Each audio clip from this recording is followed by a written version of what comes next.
de 15, 17 anos que estão fora da escola.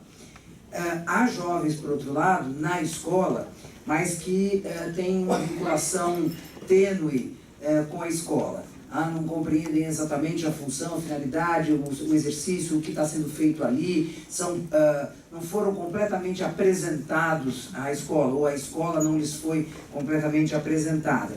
Então há uma questão que deve nos preocupar como educadores, que é esse vínculo que os jovens mantêm com a escola. O terceiro é de que reconhecemos que há um esvaziamento de conteúdo da escola, principalmente nas reformas propostas, né? Ao mesmo tempo que, contraditoriamente, essas reformas são conteudistas. Né? Elas têm uma perspectiva conteudista, apesar de fazerem um esvaziamento de conteúdo. Né?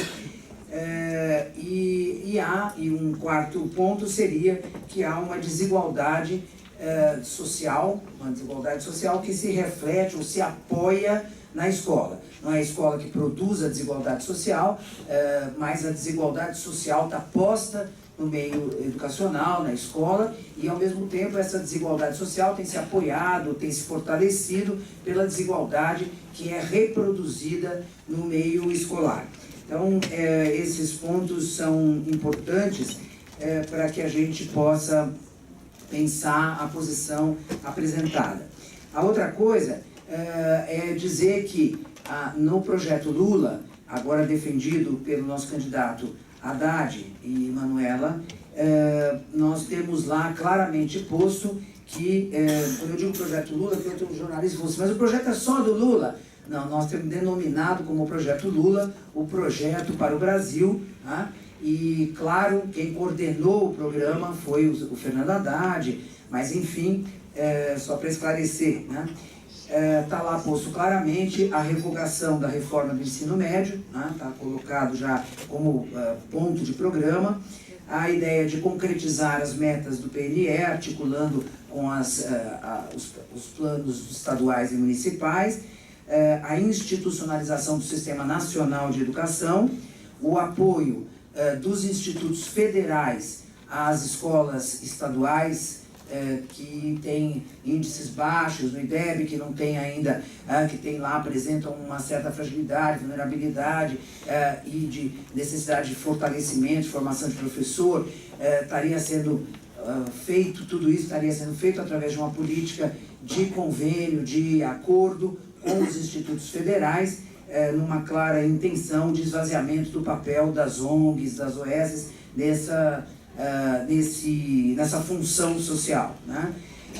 A formação de educadores, que é sempre uma prioridade para qualquer plano que tenha dignidade social, e eu incluiria ainda toda a preocupação que tem o Plano Nacional com a mídia, porque quando a gente fala em educação, a gente precisa considerar o papel que cumpre a mídia na nossa sociedade, a necessidade, portanto, o compromisso do PT e PCdoB com a democratização da mídia. Né?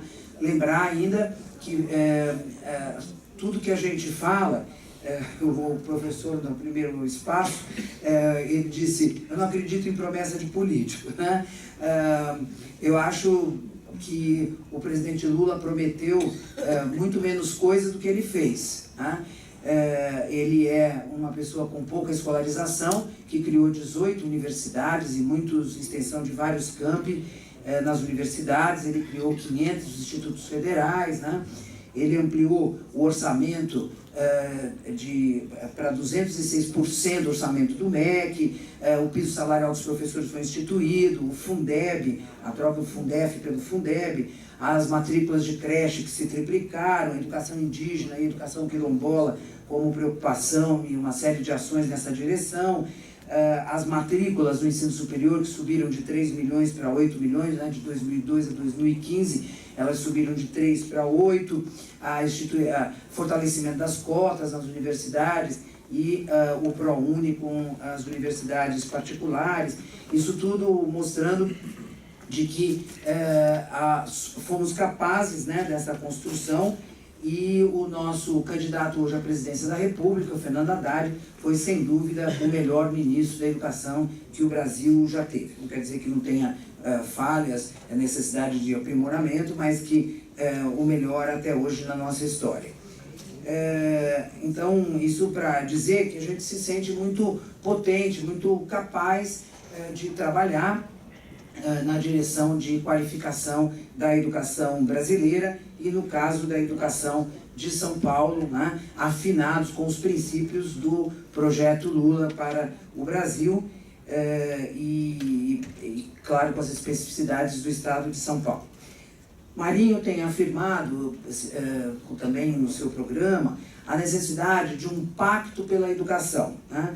Um pacto que envolva a sociedade e seus recursos. Ou seja, o reconhecimento de que a educação chegou a uma tal situação que não é fácil, o reconhecimento de que não é fácil reverter, romper, fazer uma ruptura nesse processo educacional. E que só um pacto que envolva toda a sociedade, todos os recursos da sociedade, né, as associações organizadas, né, os professores organizados, os estudantes organizados, é que a gente poderá reformular a educação. Tem que haver um envolvimento de cada cidadão, né, no interesse de reformular, de mudarmos a educação. E a educação também, no projeto estadual, entra como um eixo importante que integra, que vai fazer ponte e integrar várias políticas que, a nosso ver, são apresentadas de forma muito isolada. Por exemplo, segurança. É apresentado lá aumentar o contingente policial, as pessoas só pensam nisso, né? Quando, na verdade, a segurança ela se cruza, ela tem uma necessidade de se articular com todo um processo educacional que acontece no meio social, né? E o papel da escola está colocado aí, o que a escola é capaz de fazer para contribuir e não somente aumentar a policial. Outra questão, a própria educação dos policiais, que quando você fala que tem que diminuir a violência, que é acabar com a violência dos policiais em relação à população, principalmente a população pobre, né? Nós estamos falando de uma coisa bastante difícil, porque é preciso educar esses policiais para um novo olhar social, olhar de uma maneira distinta à sociedade. Uma sociedade que encara a sua divisão de classes, a sua divisão de raça, a sua divisão de gênero, como uma coisa natural, né? Então há uma dificuldade, porque eles têm que sair dessa naturalização onde foram formados, ainda mais aqui em São Paulo, 24 anos formados na escola do PSDB, a gente sabe da dificuldade que se terá, mas é preciso fazer isso. Então, articulação com toda a política de emprego, com toda a política, né, do trabalho, de ampliação, da questão da juventude, a questão da cultura, esporte, tudo isso se articula com a educação. E, portanto, a educação tem um lugar ali bastante central. Tornar a escola atrativa, que é uma fala que o Marinho tem feito, não quer dizer fazer marketing da escola. Escola, olha que legal que eu sou. Não é um marketing assim, que vai resolver o vínculo do jovem com a escola. É preciso que a gente tenha medidas bastante efetivas de acolher a vida social na escola. A escola não pode ter nada da vida social que lhe seja estranha. Então, assim, vai discutir gênero? Claro que vai discutir gênero. Está posto na sociedade a questão de gênero, né? Vai discutir política? Vai, claro que vai. Ela é essencialmente política, de natureza política, mas vai discutir a política desenvolvida no parlamento.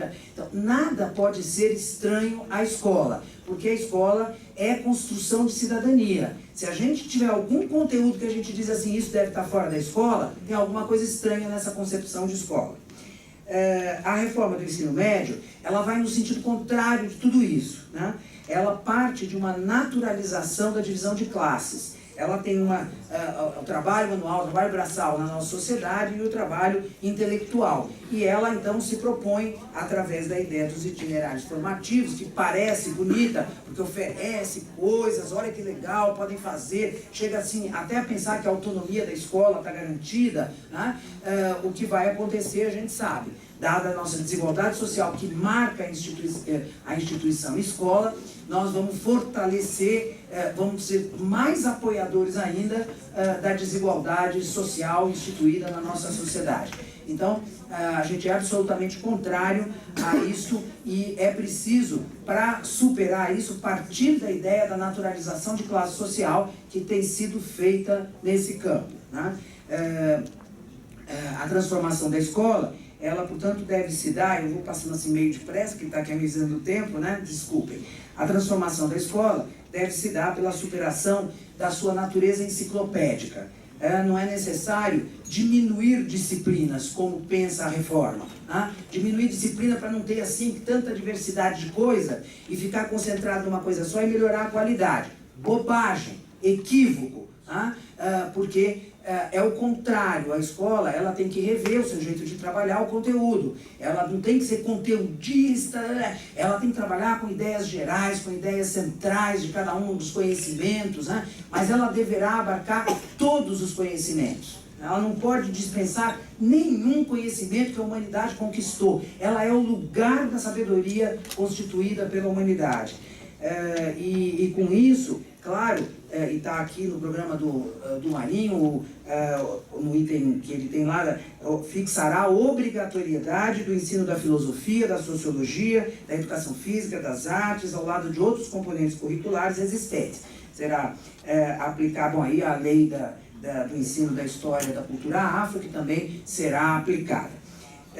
Então, há uma necessidade de que esses conteúdos retornem à escola, há uma necessidade que muitos conteúdos que estão postos aí, que ainda não visitaram a escola, sejam pensados, né, de forma que a realidade social esteja presente e de que a escola possa realmente fazer uma formação crítica, porque uma formação crítica tem que ser uma formação complexa e completa, portanto é necessário convidar todos os conhecimentos para estarem na escola. Não porque eles existem simplesmente, é porque eles precisam colaborar para uma formação crítica, né?